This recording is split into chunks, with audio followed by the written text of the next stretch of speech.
Can you hear me, Mallory? Yeah, I can hear you. Okay, good. Okay, so we're doing your pop culture topic. So we can Which just I'm get really excited started. about. Okay, good. Good.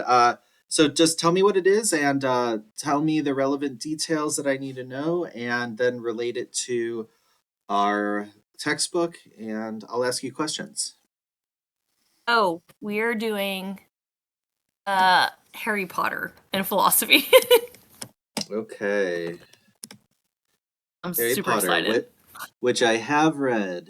So, Yeah, and I think there's so many good oh my gosh, the amount of research I've done the past month and just being able to relate it to philosophy, there's so many great theories and trying to make it, an argument.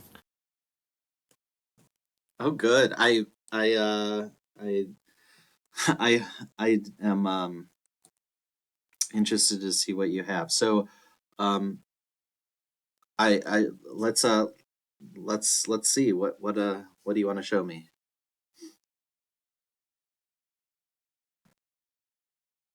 Okay, I have the core idea as morality is based on outcomes, the greatest good for the greatest number.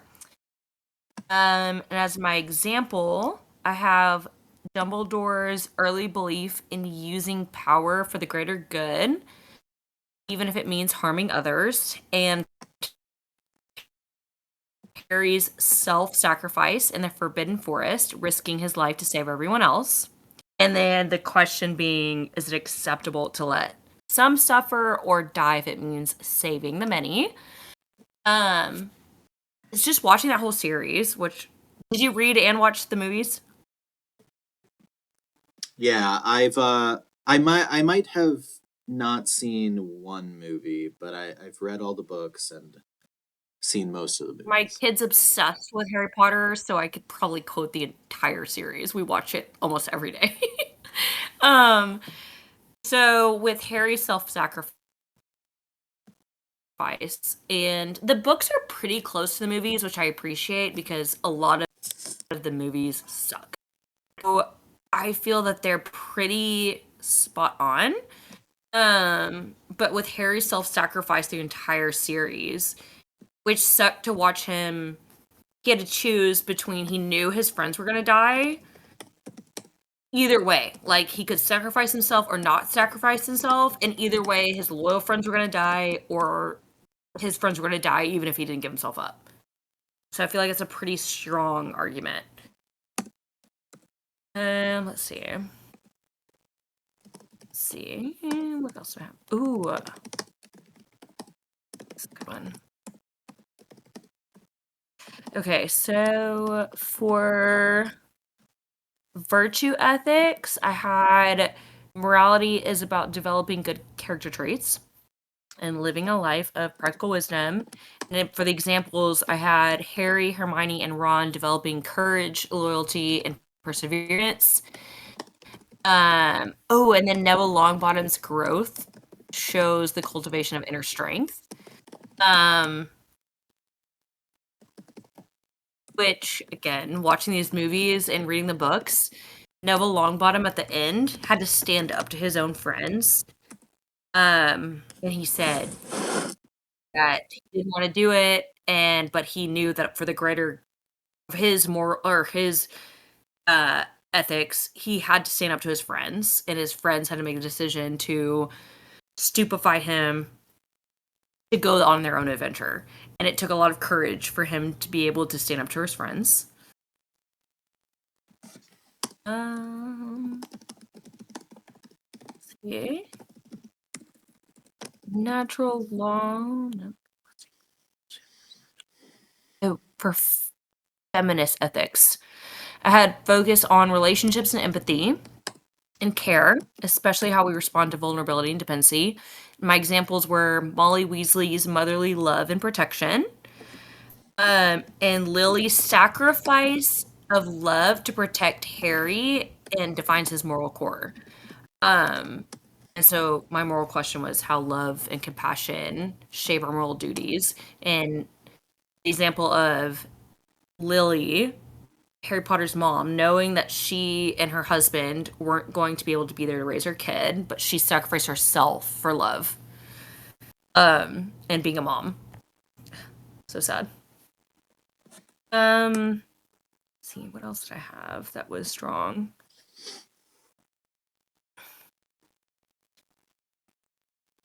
Ooh, the hedonism.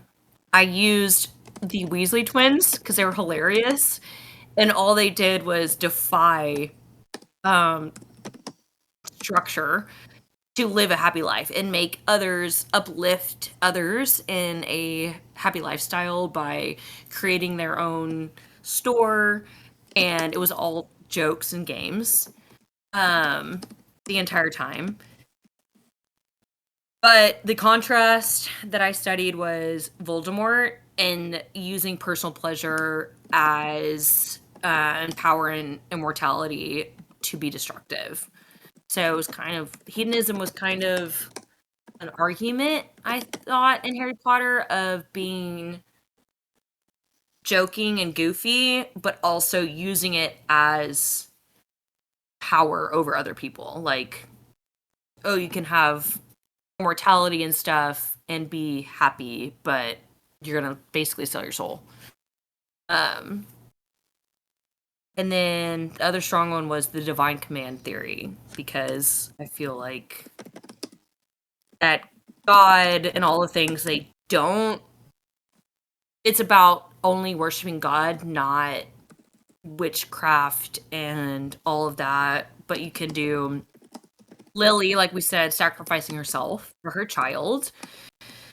But Dumbledore playing godlike argument. So that's kind of where I ended it was I feel like the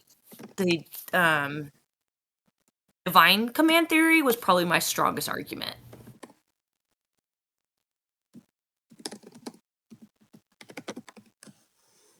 Okay. So, I guess I'll ask you questions about all of these and maybe a little bit Do it. more. So, actually, we can start with at the bottom. So, you Okay. said divine command theory is your Yes. strongest argument. So, Exactly. I'm curious. Um, so there a god in the Harry Potter world? There isn't. And that's the thing. It's, crazy. Growing up, my grandparents were super religious. So they were super against my parents letting us watch Harry Potter because they felt witchcraft was so against following Christ. And then in Harry Potter, it was more they gave their devotion to Dumbledore. It wasn't to any other power. It was we follow Dumbledore, and that's it. That's the divine person we're following. He is the strongest wizard. He is the strongest anything. Okay. So Dumbledore sacrifices himself, and then Yes. Harry also sacrifices himself. Mm-hmm. Um, are they so they're kind of Christ figure like? Do you think that's Exactly. actually an intention of J.K. Rowling is to interpret them that way? I think more Dumbledore would be like the godlike figure if we were going to give that to Arquette Rowling, or J.K. Rowling, and then Harry would be like Jesus. Honestly, that's how I feel because I feel that Harry Potter fulfilled the prophecy of Dumbledore Yeah. without Dumbledore actually telling him. Yeah.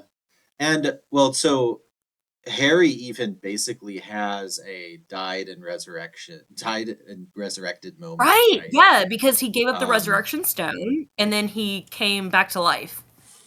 And he shouldn't have yeah. because he dropped the resurrection stone. Oh, what is that? So I know that different people interpret how that I know. ending So goes it's, different yeah, I ways. know. Yeah, I But have he my like own he dropped interpretation, it but and then still came back to life. So I okay. mean, yeah, he dropped it and then he had the spell, and then he still came back to life. So I feel, yeah, it's definitely more of a like there.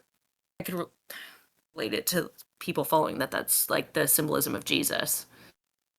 Yeah. So I guess that also relates to his self-sacrifice in this first part. So Yeah, for sure. uh he uh so a lot of people actually sacrifice. You also mentioned Lily sacrificing herself. So Yeah.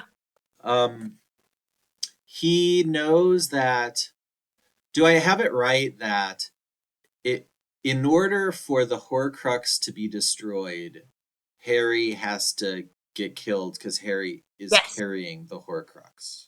Yes. He's the last So Horcrux. Yeah. he Yes, he knows he actually, has to die to yeah, save everybody else.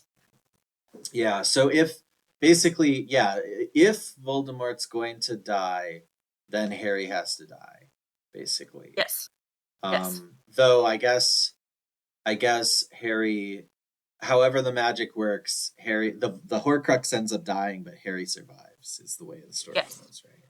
Yes. So and yeah, so And that's then he threw definitely, away the Elder Wand. Like, he had all the power because he won the Elder Wand, but he still broke it and threw it away. Like, he just gave yeah, up being able to control people.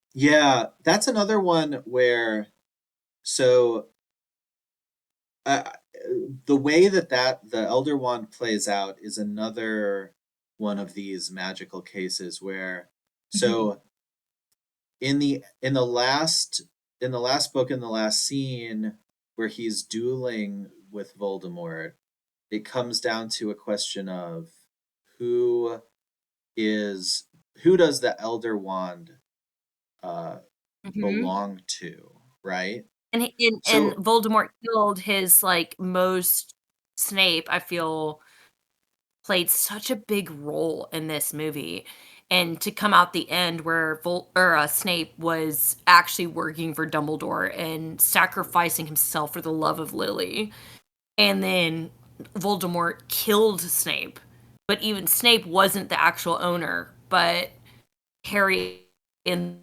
up being the actual owner. It was a lot. Definitely a lot. yeah. So does Harry, I I don't remember the logic of how the Elder Wand works, but So is it he Harry's virtue that it Yeah, like, he disarmed, what was his name? Malfoy, and he actually won the wand. But Voldemort didn't know that, so he killed Snape, who was his most loyal servant, even though Snape was, like, undercover for Dumbledore. Like, he was, like, pretending to be evil, but he wasn't. And then, Voldemort killed him, but didn't realize because Harry took the wand. It was actually Harry's. So then yeah. Harry ended up winning anyway, and Snape just sacrificed himself all these years. Yeah. Do you think that that whole thing, do you think that's supposed to say something about who, so if we think of like the Elder Wand as like the ultimate power, and Mhm. Voldemort Voldemort doesn't get to have the ultimate power. It ends up being Harry who gets to have the Right, ultimate power. So are right. is are we trying to say something there about Harry's, like Harry being virtuous and Voldemort not being virtuous, and therefore I think Harry so. gets the power, or or is it something else? Is there a different way to interpret how that goes down? I think that Voldemort was so full of himself and power that there's no way he could actually have any sort of virtual ethics. I don't like there's no way he had any virtue. He was only worried about power and himself controlling other people. So I do not think that there was any chance of him trying to have any sort of virtues. Yeah. Because he So split do you his think, soul. Like, the whole point was he split his soul into 8 pieces. Like, he didn't yeah, really have one soul. It was just and it was always about control. yeah. So is Voldemort It was the never, like, the ultimate betterment. Oh, what's for sure. that? Say that again? I think he was the ultimate evil because he split his soul into 8 different pieces, and he was all about control. Like there was no emotion, there was nothing. It was just about I'm in control. I'm going to use my power to influence others to gain their respect. And there was no sense of empathy like it was just about power and control and using people's weaknesses to gain control. Yeah. He do you think he's an egoist because he wants to like live forever and Oh, be for in sure. charge Oh, himself? absolutely an egoist. Yes. Okay. Okay. Yeah. Another thing about Voldemort. So Voldemort's motivations seem Mhm. analogous to racism. Do you pick up on that as well? Yeah, I do. He had a specific type of human being, like not just about looks or whatever, but it was a specific, I feel like he targeted a certain type of people to use his power that he knew he could feed on their weaknesses to follow him. Okay. You mean like his followers were I feel uh like they were kind of all the same. Like they were very like he was meticulous about who was in his inner circle. okay. Yeah, I I thought don't know so. what I also thought, oh, were you saying something? No, no, go ahead. Was he like was he always wanting to like have pure bloods, like the pure blooded Yes, wizards yes, and not yes, the absolutely, yep, mhm. That was his whole yeah. thing was that's why he killed, I think, Harry Potter's parents because his mom was technically not a wizard, and then Hermione, who was such a solid character of this entire series, came from 2, what they call mudbloods, and they were always attacking her. So yes, he was head of Slytherin, which was just pure blood.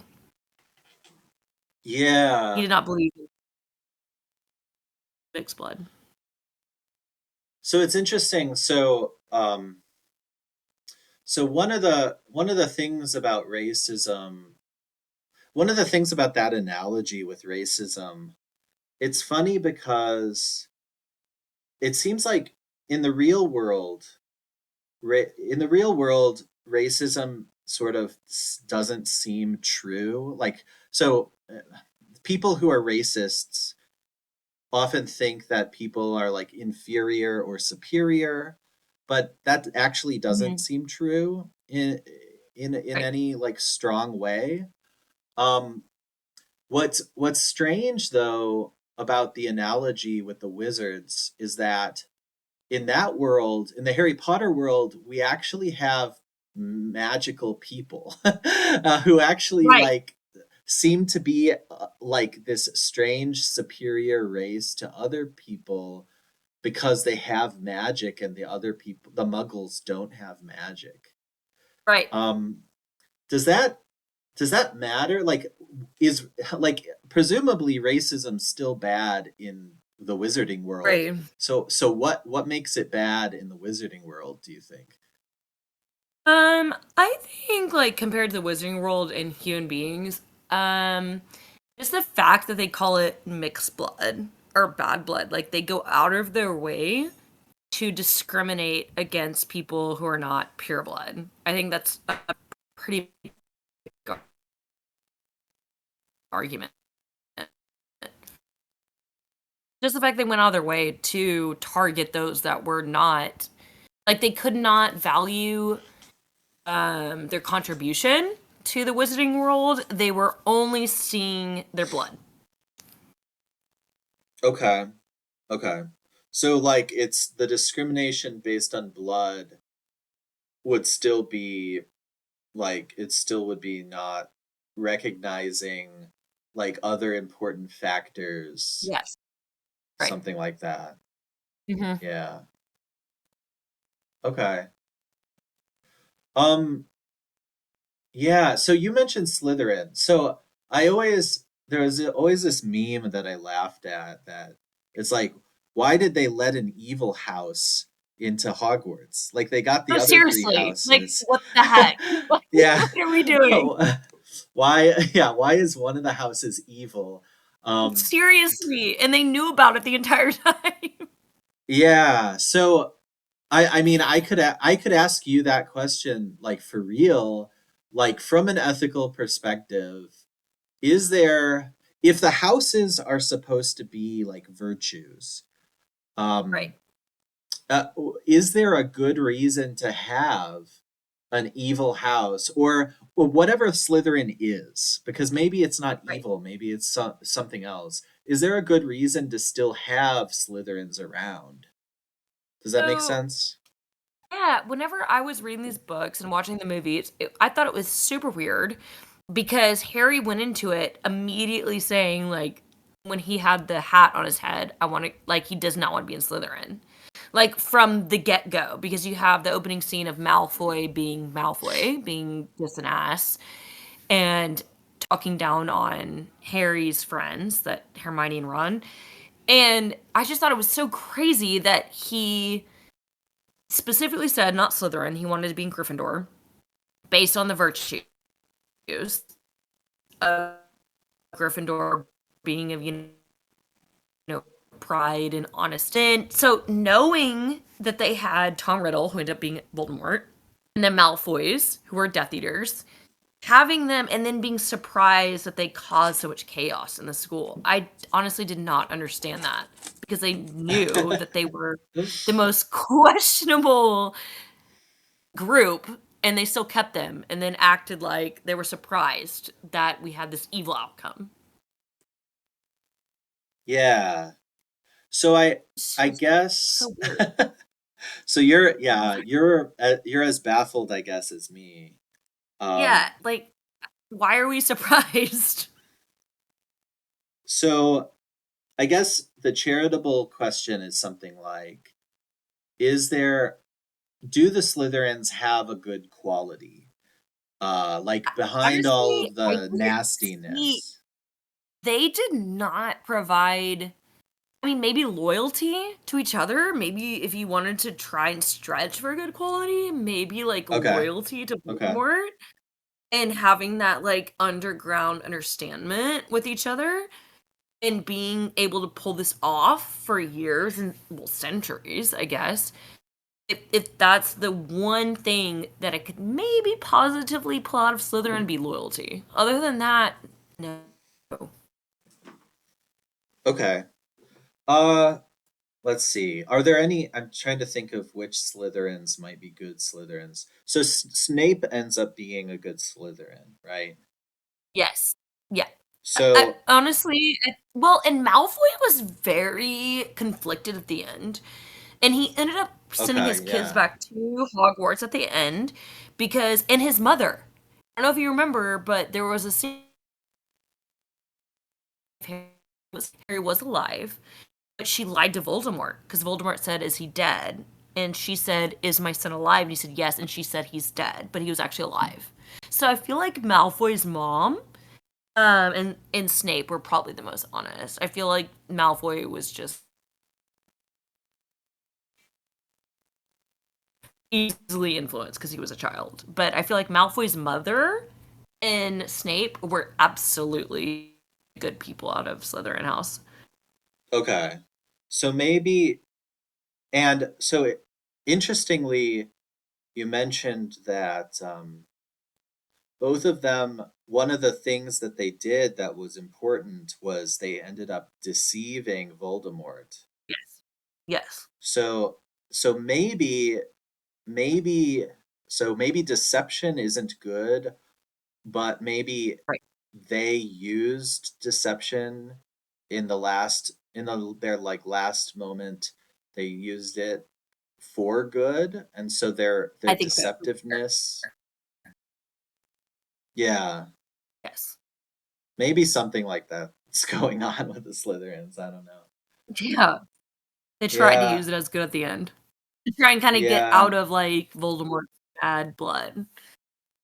And they were trying to Yeah. save them themselves. I mean, they all vanished once it was they realized like Voldemort realized that Harry was still alive. Like most of his people vanished because they knew Harry was so powerful. And it was kind of like save ourselves or feed into the deceit. Okay. So maybe the Slytherins are egoists too.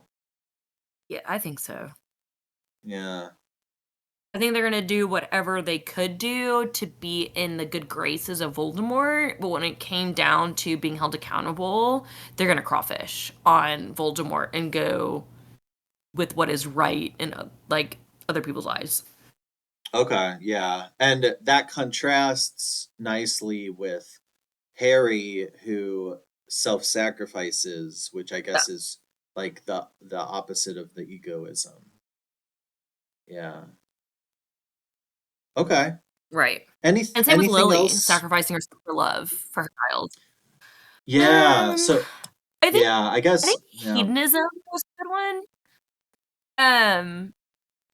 Like hedonism as like the Weasley twins, which was hilarious the entire movie, of just trying to make fun and games out of even serious situations, versus Harry sacrificing his personal happiness and Voldemort seeking only like personal pleasure, like we talked about, over like power and domination. I think that was a pretty good argument over what people have in this movie as pleasure, because it's a if you actually read the series, it's a pretty depressing story. But then you have like the Weasley twins that were just trying so hard to just be so happy with like tricks and games. Whenever you have like the rest of the main cast sacrificing themselves to like, I mean, Harry lost every single person close to him the entire movie. I think he all he had left was Ron and Hermione. He even lost his godfather and then the house elf and his own owl. I mean, he lost everybody. So I feel like the Weasley twins versus everybody that had self sacrifice in losing pleasure for other people was a good one. It was a good argument. Yeah, so there's definitely a motif in the series of like characters enjoying it, like enjoying the good things. There's a lot of whimsy, right? Right. And I there's so many. Harry Potter is so full of different kinds of tasty sounding snacks, like For real. the wizard, Yeah. the like You butter can really beer is you can really spin the series. yeah.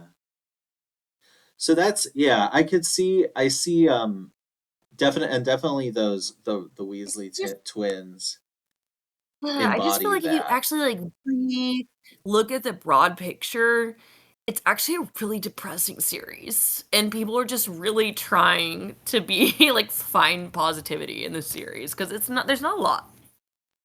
There's not a lot. And I feel Yeah. like the Weasley twins brought the most pleasure and joking. And it honestly, and one of them died at the end of the series. So I mean, they definitely sacrificed the greater good to bring, you know, smiles on people's face, and one of them died ultimately at the end. Yeah, that's depressing. I don't know why they killed one of the twins. That They killed the owl and the house they elf. didn't have Like, to. I don't understand. Why did the owl die? Why did the house elf die? Yeah. I guess There were a lot of I they yeah. just really wanted Harry to be alone, which is sad Y- because he really sacrificed his entire life for the greater good, kind of like we talked about the divine Jesus sacrificing himself to lose everybody, to lose literally everybody.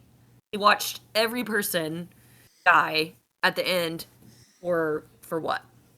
To put faith in humanity. Which can we put faith in humanity? I don't know. Yeah, I guess having characters die like that, it sort of is that a way of making the reader sort of like emotionally provoking the reader to care or Ah, something like that. like yeah, because I really felt sorry for Harry. I'm like, damn, even your owl died. Like, I Yeah, mean, there was no. I mean, at least Hermione and Ron survived, but I mean, it was just so. Yeah, it sucked to watch him continuously sacrifice and losing people that I don't. Yeah, it was just. I mean, we started off with him losing his parents as a baby, being abused by his aunt and uncle, and being so just treated horribly. And then as he grows to do that sacrifice, he loses every single person close to him almost. So it was yeah, definitely, I feel like it definitely pulled at that emotional attachment and just that raw emotion. yeah. Okay. Do you want to is there any last thing you want to talk about? Because we've been at it for a while. You know, I'm telling you, you could really use Harry Potter as like the whole. Let me see if there's any more. I took a whole bunch of you. I Um, should show you. I think there's probably I'm almost certain of this. There's probably a a book that I can oh, recommend please send you. it. Okay, what is So it? it's probably there's probably a book in the pop culture and philosophy series. Uh, Right now. Okay, maybe Harry Potter and philosophy. okay. Harry Potter Here we and go. philosophy. Okay. Who's the author that you recommend? So this it looks like this one I'm sharing the screen by David Baggett and Sean E. Klein. Yes. Okay, I see it. Yep. Okay, So got that it. one probably Ooh, I has a should do bunch of audio interesting credit. stuff in there. Okay. So I love yeah. books, so that makes me.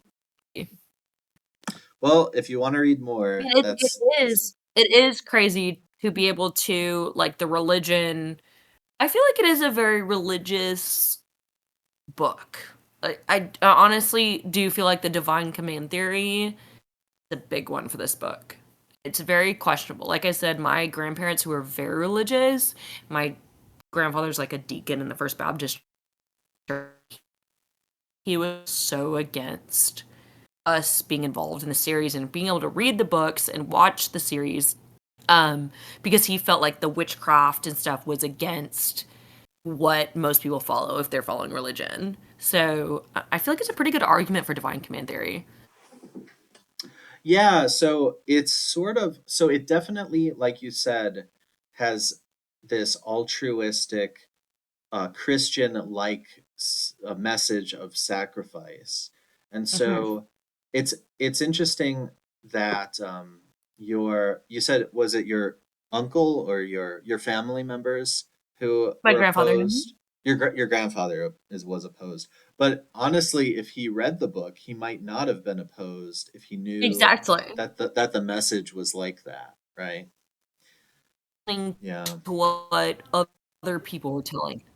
Right. He was just being influenced by others. Yeah. Yeah, so it's interesting. I have no idea whether J.K. Rowling herself is religious, but Yeah, I don't it either does actually. seem it's like she was influenced by some of the themes, but didn't commit to an explicitly Christian messaging, something like that, right? I, for sure. I agree because I honestly have not like even looked into her background or religious Yeah, views. So I'm yeah, not too sure, but there were a lot of symbolism. yeah. Okay. Well, I can let you go, Mallory. Thank you for your discussion. And good luck on your final. I think you probably already took yours, right? I know you're one of the early ones. Um, Yeah. I think I was already a week okay. ahead because my sister got married. Yeah. I did. Okay. Well, then have a good summer and good luck in your other classes. Thank you. I appreciate you. Yeah. Have a good one.